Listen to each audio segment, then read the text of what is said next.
You are listening to the podcast of Calvary Church in Irwin, Pennsylvania.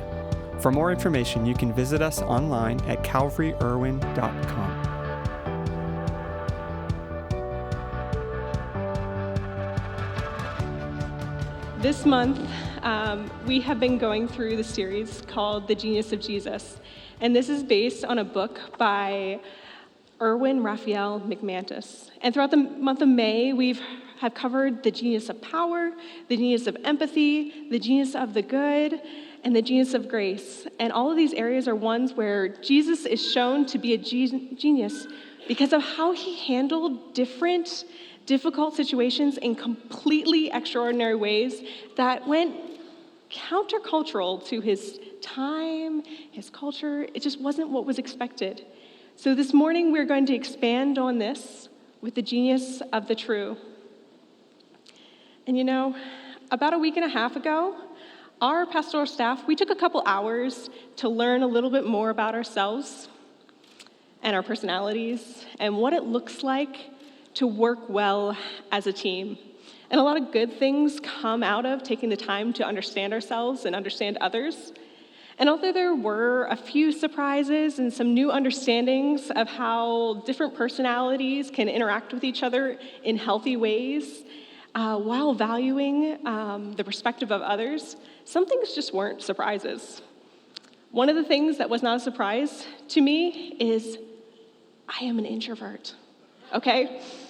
It's not a surprise. I am an introverted introvert. So when we took the test, if the scale was from here to here, so extroverted here, introverted here, I am here, okay? So I don't want to cause you to have too much attention on you, but can my introverts put your hand up real quick? You don't have to keep it up very long. And if you're online, you can comment, say, hey, you understand this. But here's the thing. If I am here on the introverted scale, I think my husband has broken the scale. If you have not asked my husband a direct question, there's a good chance you've never heard him speak. So his scale may be like off the stage. But yes, I tested as quite the introverted person. I'd be very curious to see where my husband falls on that scale. I'm pretty sure he'd break it. But for me, I didn't just test as an introvert. I tested as a contained introvert, which I didn't know what that meant before this. But what that means is that people have a hard time reading me unless I deliberately choose to seem more open. For those thinking, well, what does it really matter if someone is extroverted or introverted? Well, what that means for you here today is if you want to get to know me, it's going to take time and conversations and more time. What it also means is that I value the truth of God's word, the truth of God's calling on my life, and the truth that God has in store for you today. That as an introvert, I am willing to stand here and speak today in a place that is not my personality's most comfortable place to be. Nowhere, starting at the story of me crying in front of my third grade class, having to give an oral book report, is a person who grew up thinking that, yes, public speaking is totally my fit. So if the truth of Jesus wasn't life-alteringly important, you wouldn't find me standing in this space speaking to you today. So as I was looking into everything for this morning, we're talking about the genius of the true, and I was trying to think about things in our world that are absolutely true, outside of what we're talking about this morning, these things that would be absolutely true, no exceptions, and my brain is just filled with all of the exceptions to the rules, exceptions to the truth. I'm assuming that most everyone here listening today speaks English, or you wouldn't be really getting much from what I'm saying. But do you remember going through school, like early elementary, and you're learning to read, you're learning to write, you're learning to spell, and you'd learn a rule, and then the next day you'd have the lesson about all the exceptions to the rule. And this is why you can hear like kids learning how to add the ed to the past tense of verbs to show that they did something. And they do it great when it's they played, they hopped, they climbed, but not if they swimmed or runned or spinned, right? And it's really challenging to find something that is absolutely always true, that you can't think of an exception if you're open-minded enough. And this can lead to a bit of chaos going on in your mind if you're a person who likes concrete answers like me. And that, as human beings, it can feel like we're just like a step away from the true. We can feel like something is true or it's the truth at a certain time, and then later in life, you might look back and you'll be like, well, that might not have been as true as I once thought it was. And when you start looking at like history, if you study it, you sometimes have to figure out the lines between history and propaganda. Because sometimes history can be a retelling of a story with a certain intention in mind behind the information. So then you have to dissect that information away from that intention so that you have the data. Because when that intention and that data kind of get mixed, that you're not just talking about information anymore. You're talking about an interpretation of that data. So as we talk about the genius of the true, I want you to know that there are so many layers within this. There are things that are true, things that we perceive to be true, and things that we experience to be true. And this, and all of those things, they're not what Jesus is talking about. Jesus is trying to take us on a journey beyond what is true to who is true. This is a journey to the true, not just to the truth. And, as we as humans, we have this interesting relationship with the truth. When you start thinking about the relationship of humans to God and the connection to truth, you open up so many different facets of this that we're not going to be able to get to every thought relating around truth this morning. So if you want to, you can dig deeper into the book, The Genius of Jesus, and study it more for yourself. But this morning, let's talk about two common quotes around the truth. The first is, "You can't handle the truth." How many of you guys have heard that line, right? It's pretty popular. I'll be honest. There have been times in my life where I have been there. Have you ever had someone in your life who loved you and they told you the truth? They spoke into your life, they confronted you with the choices that you were making, but instead of dealing with the intention behind that conversation where that person loved you, they cared for you, they were worried about you, they risked intervening in your life so that you didn't enter an even more self-destructive phase, but instead of embracing that truth, you attacked the truth teller, right? Ever been there? I think I spent a good portion of my teenage years in that phase, completely. And then even as an adult, I think we can find sections in our life that we're just not willing to address. And it is easy to fall into a season where you can't handle the truth. You just want to live out your truth. And when your truth contradicts the truth, then you just don't want to know the truth. And I don't think we're just there as individuals. I think we're there as a society in this time of history. We have a hard time with the truth as we want to live out our truth. We actually have this higher value of living out our truth than the truth. So this has a really, really deep implication. So if we're living out our truth, then it makes us the source of what is true. If you're at least searching or struggling for the truth, then you're at least acknowledging that there is a source of truth outside of yourself, a source of truth that is more credible than yourself. So let's move on this morning. Let's move forward, assuming that we all are able to handle the truth, that we are willing to, even if it's uncomfortable, even if it hurts, even if it's irritating. We want to know the truth regardless of the consequences. Which brings us to another very common quote about the truth. The truth will set you free. And you maybe hear this quote in many different places and not realize that people are actually quoting Jesus. So in John 8:32, the full verse is, "And you will know the truth, and the truth will set you free." Now, this is a lot easier said than done. And typically, we're really, really open to hearing the truth that agrees with us. But that real challenge is when there's friction. And this is a necessary friction that is needed to bring life change. You see, friction that brings life change is caused by a truth that upsets us. It might be a truth that makes us mad. It's a truth that confronts us. But it's definitely a truth that feels like it's a violation to our truth. And then you have that decision of whether you're going to align your lives with the truth or you're going to stay with your truth. And although the first quote we had of "you can't handle the truth" is probably the most well-known phrase regarding truth in our current day, it isn't the most well-known throughout history. Probably the most famous, or we could call it infamous, conversation around truth is the conversation that Jesus had with Pontius Pilate shortly before Jesus' death. So let's run through this whole conversation, and then we'll take time to break it down into pieces.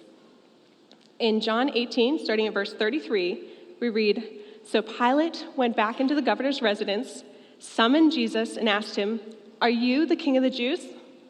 Jesus replied, 'Are you saying this on your own initiative, or have others told you about me?' Pilate answered, 'I am not a Jew, am I? Your own people and your chief priests handed you over to me. What have you done?' Jesus replied, 'My kingdom is not from this world. If my kingdom were from this world, my servants would be fighting to keep me from being handed over to the Jewish authorities. But as it is, my kingdom is not from here.' Then Pilate said, 'So you are a king?' Jesus replied, 'You say that I am a king. For this reason I was born, and for this reason I came into the world, to testify to the truth. Everyone who belongs to the truth listens to my voice.' Pilate asked, 'What is the truth?' When he had said this, he went back outside to the Jewish leaders and announced, 'I find no basis for accusation against him.'" Wow. That last question of what is the truth? That's getting into the heart of what we're getting to today. But let's start at the beginning. The Jewish leaders had taken Jesus before Pilate to have him executed. Sorry about that. I am allergic to the whole world right now with the pollen. So I will try not to cough on you guys too much or sneeze. But yes, the Jewish leaders had taken Jesus before Pilate to have him executed. And you would think that this would be a time to use your words extremely carefully in order for the whole situation to end up with you not being executed, right? That would be the typical person's goal, not get executed. And Jesus, however, does use his words extremely carefully, but probably not in the way we'd think.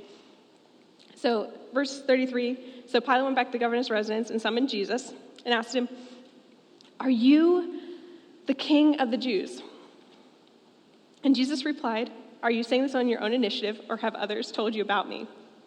And in my brain, I'm just like, Jesus, can't you just answer the question? Technically, the Jews no longer had a king, in the sense that Pilate was talking or thinking about. And Jesus wasn't looking to overthrow the Roman government, so answering the question one way would avoid death, right? But if there's one thing I've learned from Jesus, is often the best answer to a question was another question. And Jesus would consistently redirect conversations. And if you don't look closely, if you don't look closely in these situations, you might think that Jesus is avoiding the subject, but it was always the opposite. He used questions as a way of cutting straight to the heart of the matter. Jesus always knew the question behind the question and had an ability to cut right to that center truth of the matter. And a question can create the context for the next answer given. It can drastically shift the direction of the conversation, and it can be either a catalyst for endless possibilities, or it can drastically limit the scope of possible responses. All right. Thank you. I'll take the water. So, have you ever been given an either or question? So, 2 responses. Choose this or choose this. And these are extremely limiting questions. And honestly, I really hate either or questions when it comes to broad, complex situations. They don't allow for nuanced conversations. And if you pick the opposite of what the asker is leading you to pick, then you might get painted in a light that isn't actually true of you. So let's get a little vulnerable for a moment. With this week, we watched that terrible tragedy play out again in a school in Texas. And I've been watching all the reactions and sorting through my own feelings about the details as they've come out. And everyone has a wide range of solutions, ranging from change this law to add these services, or they should have done this, or these people are to blame. And everyone is feeling the deep grief of the event. And they believe that their solution to preventing something like this, again, is the right thing, their truth. And if you disagree with their method, then you don't care about the safety and well-being of our children.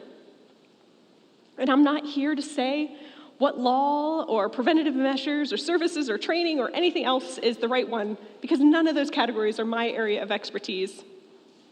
But I am here to say that blaming others for not caring about our kids because their method of caring in this situation doesn't match your method, your truth, is blinding to a point that together we're going to struggle to find a solution that actually prevents tragedies like these. And it is really amazing how many of us have developed extremely strong truths in certain categories that we're not very knowledgeable about, and it causes us to lose our ability to hear those around us going through that same tragedy.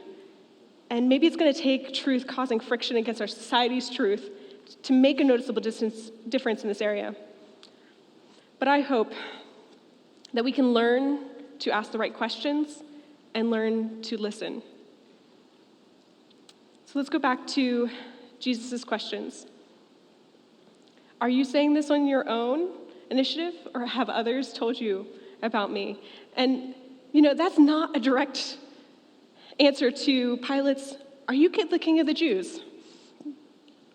That would have been a simple, yes, no question. He could have just answered yes, no, but no. He asked the question. However, Pilate's question in response to his question, it's telling. So in verse 35, Pilate answered, I am not a Jew, am I? Your own people and your chief priests handed you over to me. What have you done? His response of, I am not a Jew, am I? I read this and I'm just I read it as, well, if you're the king of the Jews, then you're not king over me, as I'm not Jewish. I am Roman, and I'm completely above all the Jewish people's petty disagreements, right? That's kind of that's the sentiment I read into that. And you see, Pilate had complete freedom in his Roman position to judge this case as he wanted to. He's going through the proper procedure of inquiring into the charges. That's why he's asking, what have you done? It's asking the alleged lawbreaker to name his own crime, right? The charge in this case was being the king of the Jews. So the issue with this is that is a title that would constitute treason if it wasn't bestowed on Jesus by the Roman emperor, which of course it wasn't. And he also sees that the Jewish leaders themselves had handed him over as one of their own in a manner that was outside the normal Jewish practice. Jesus, however, in response to what have you done, takes up the question without giving the response that Pilate was wanting in verse 36. Jesus replied, my kingdom is not from this world. If my kingdom were from this world, my servants would be fighting to keep me from being handed over to the Jewish authorities. But as it is, my kingdom is not from here. Then Pilate said, so you are a king. Okay, take a note here. This is Pilate's gotcha moment. Because if he says he has a kingdom, then Jesus is a king by default of semantics, right? Jesus replied, "You say that I am a king. For this reason I was born, and for this reason I came into the world, to testify to the truth. Everyone who belongs to the truth listens to my voice." Jesus redirects the conversation to the real issue, that the reason he came into the world was to testify to the truth. That everyone on the side of truth listens to him. And the meaning that Jesus is trying to convey to Pilate is much deeper than Pilate's questions about him being a king. Jesus' point was that he didn't simply come to earth to tell us the truth or to point us in the right direction to the truth, but that Jesus was the truth. But you see, Pilate, he wasn't open to hearing the truth. In verse 38, we see Pilate asked, "What is the truth?" When he had said this, he went back outside. The Jewish leaders announced, "I find no basis for an accusation against him." What is the truth? What is the truth? That question from Pontius Pilate has echoed throughout history. You see, there's this weird divide of Pilate seeming to search for the truth, and Jesus was standing fully in front of him, personifying the truth. And this is such ironic imagery. You have someone asking, "What is the truth?" And the truth literally standing directly in front of you, and you miss it, right? Jesus could have simply answered, "You're looking at him," right? That's a valid answer, but he doesn't. So Pilate's question has this unspoken follow-up from Jesus of, would you recognize the truth if it were standing right in front of you today? Would we hear? Would we recognize the truth if it were standing right in front of us today? What is the truth? Jesus is the truth. And what does this ultimately mean for us? Why should this matter? Let's dissect this a little bit more. So we all have moments where we're absolutely certain that we are right, only to discover later that we were completely wrong. And I'm not talking about the moments that we're outright lying, okay? These are the moments where we were mistaken. More information came out later, and we realized, hey, we're wrong, okay? This moment, I was so confident that I knew my way home from college, and I decided to do it without a GPS. I got on the turnpike as always and started driving. Now, this will tell you a little bit about my personality. I do a little bit of quick math while I drive, most of the time on the turnpike. Those little tiny signs with the mile markers along the road, yeah, those signs, and I know what number I'm supposed to get off, and I do some quick math and figure out how many miles I have left to go. So I do this once, all good. Do it a little bit later, do a second time, and the number is higher. Higher than the first number. Yeah, you can see where this is going, right? So I quickly do it a third time, and it's higher still. Yeah, I totally got on the turnpike, going the opposite direction, opposite way that I was supposed to go. This was a time-wasting mistake, but I did it pretty confidently as if it was true when I entered that turnpike.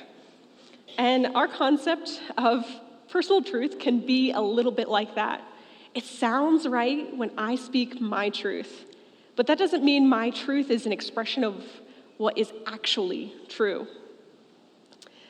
I'm not the source of truth, even when it feels absolutely true. And sometimes our truth doesn't lead us where we hope to go. For example, I went right into the city of Philly instead of home.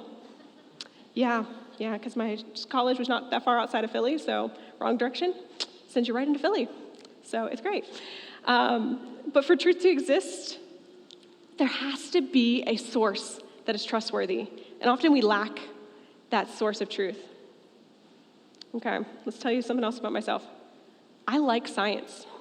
I really do. I find it fascinating. However, at one point in history, scientists interpreted the scientific data and came to the conclusion that the sun revolved around the earth. okay? I'm not saying science is ever wrong by any means, but I am saying that scientists can be wrong as they're human, okay? And scientists they're not out to deceive us, but occasionally they are mistaken. As more information later sometimes comes out, that changes the conclusions that they make. So there is this gap between the source and the voice here that causes mistakes. And mistakes are human. As humans, we perceive the truth and we try to understand it and embrace it, but we are not the truth itself. And the reality is, throughout your life, you are going to get facts, you're going to get data, and you're going to get information wrong. That's a given. You're going to misremember things, you're going to misjudge people, and you're simply going to be wrong sometimes. You're going to find yourself rethinking strongly held beliefs and convictions at some point, and that is okay. The genius of Jesus is that he meets us on our search for truth. When Jesus says that he is the truth, there is no gap between the source and the voice. He is both. He can be trusted completely because of this. He isn't perceiving the truth or learning the truth as we are. He is a single source of all that is true. In our example, he would be the science and the scientist. He can be trusted. He isn't going to get you on the road going the complete opposite direction of where you're supposed to go. All right? Truth exists because our God can be trusted. So, what is the truth? Jesus stands in front of us as the truth. We can ask ourselves, does it really matter what is true as long as it's true to me? Or the question, aren't all religions the same? And if you think about it long enough, you could reword this as, don't all lies lead to the truth? Does it matter if there is a truth? Don't they end up all in the same place? And I think that's a very hopeful sentiment, that maybe we really do want the best outcome for everyone. However, you can figure out pretty easily through your life that lies don't take you where the truth does. That eastbound ramp did not take me home to the west. What is false doesn't take you to the truth. So let's look at this in a small, packageable example in our personal lives that we experience around truth. I'd say, sitting here today, that the people closest to you in your life are probably the ones that can freely speak into your life with the truth, right? If you've had people in your life that have repeatedly lied to you and broken down that trust over and over again, that relationship probably moved into either a dysfunctional relationship or maybe you chose not to maintain that relationship with them any longer. A healthy relationship can't exist without truth. And without truth, there's no trust. Without trust, there's no intimacy. As humans, we seem to be designed to function with truth. We seem to need truth to be healthy as humans. And this is we can't have too much truth. There's no good lie. There's no lie that makes us better. But truth exists because God can be trusted. The power of truth is that there's always a source that is true. And that true source is always good in his intention because God always intends the good. God always speaks the truth. And our souls seem somehow to know that we're designed for this truth. When we begin to live a lie, whatever type of lie it is, our soul gets sick. We don't get better if we're living out a lie that we made ourselves, or maybe a lie that came from someone else that you accepted. Have you noticed the health of your life improves when you move towards truth? If you take that relationship example, when people are truthful with one another, their relationships are healthier. When people lie in relationships, they move to dysfunctional or even straight up destructive. So as humans, we're designed for that truth, and health comes out of accepting the true. So let's go back to Pilate's question. What is the truth? The truth was standing right in front of him, But Pilate does the easy thing and acts as if the truth was not accessible to him or knowable to him. The truth was standing right in front of him, though. What a remarkable moment to miss. It's easy for us to accept truths that, the ones that don't have much effect on us because they don't lead to that friction that causes life change. Like whatever sound a black hole makes doesn't really affect my life that much. It's easy to say, oh, sure, that can be true. And it is easy to chase after truths that you have no control over. Again, I have no control over what sound a black hole makes. Sure, I can accept it, just move on. But it is difficult to ask the question, where are you running from truth? The truth that God has called you to live out right now. And I believe that Jesus is standing in front of us each right now as the personification of truth. He's calling us to follow him as he lives out the truth. And this is difficult for even those of us who are believers of Jesus already. For us to follow Jesus' truth. We seem to have this habit of trying to have Jesus tag along with us while we live out our truth, instead of adhering to the truth of Jesus. So this morning I have some questions for you. What is it that God has been speaking into your life that you've been ignoring? What is the truth that God is speaking to you about the person you are and the changes that he wants to make in your life? Who is the person that he wants you to become? And if you're new to getting to know Jesus, it might feel like there are so many things that God is speaking to you, and it's that great feeling of hearing the voice of God for the first time in your life, and it's overwhelming and fantastic. And maybe you've been here such a long time that maybe this question is catching you off guard because you haven't really thought about what truth you've been ignoring. Maybe you have been so clinging tightly to your truths that you just haven't been thinking that, oh, well, maybe my truth contradicts with the truth that Jesus wants to have in my life instead. And it's really easy to get there, where you think, I know everything and I'm right. But maybe God is challenging a deeply held belief, something you're holding on to, and he wants to make that change in your life. And I know these aren't easy questions, and maybe at this very moment, it's going to take some time for you to process and think about what God is actually speaking to you that you've been ignoring. That might be a deep conversation you need to have with God. But if nothing else is true in relationship to Jesus, it's this. When you trust your life with Jesus, you acknowledge not just that Jesus knows the truth and speaks the truth, but that he is the truth. And Jesus makes the truth personal, and he wants to make it personal in your life and in mine. Let's pray as we end out today. God, I just thank you for the ability to gather this morning, to hear your word, to hear your truth.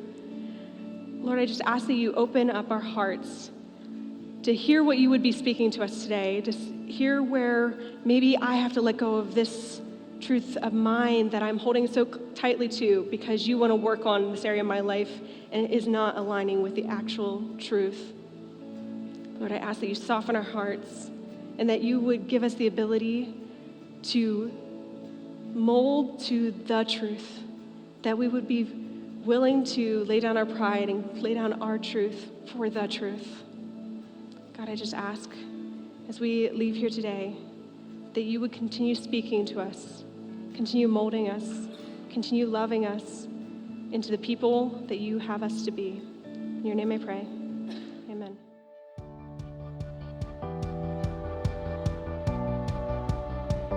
This is Pastor Nick Pohl, the lead pastor at Calvary. We're so glad you joined us for today's podcast. I hope you enjoyed the message. At Calvary Church, we're passionate about leading people into an overflowing life with Jesus. We would love the opportunity to connect with you on your faith journey and hear what God is doing in your life, or join you in prayer for any needs you might have. You can visit us online at calvaryirwin.com or send us an email at info@calvaryirwin.com. On our website, you'll find previous week's messages, a list of upcoming events, as well as resources designed to help you take those next steps on your journey of faith. See you next week, and may the Lord bless you and keep you. May he make his face shine on you and be gracious to you. May the Lord turn his face toward you and give you peace.